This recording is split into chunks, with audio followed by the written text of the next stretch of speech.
tunggal kandhane nanging siji caritane. Ana teja Hanukuwung lah punika to tejane Sri Atmaja tematen kakung ya sang raja Sadina. Hanenggih panjenenganipun Ki Bagus Samsu putra ketudanganipun Bapak Priyadi Ibu Kustina ingkang arsa binayang karimijil saking sasana Masanggrah ingkang mahandharaken pinangka cucu ing lampah hanenggih Duta Saraya panjenenganipun Bapa Lelono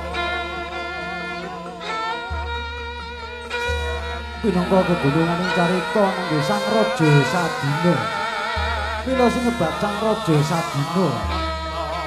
Sri Atmaja kemanten kakung kang wis ngagem busana warna kresna ngagem kuluk Makutha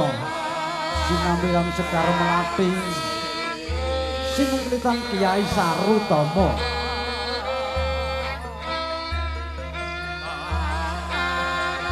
ingkang arsa binayang kari marak suwana ing sasana paringgihan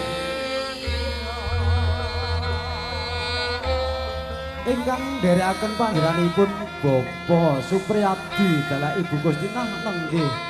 Rama dalah ibunipun mila lolonan tindakira risang Imbasara hanenggih Sang Duta Saraya panjenenganipun Bapa Lelono hanggenipun kepareng badhe marak sowan wonten ing sasana paringgihan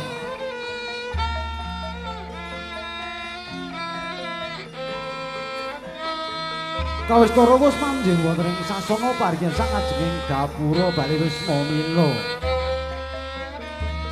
kasiget kanggo Salokananta ing mangke gantos kang kawuwusa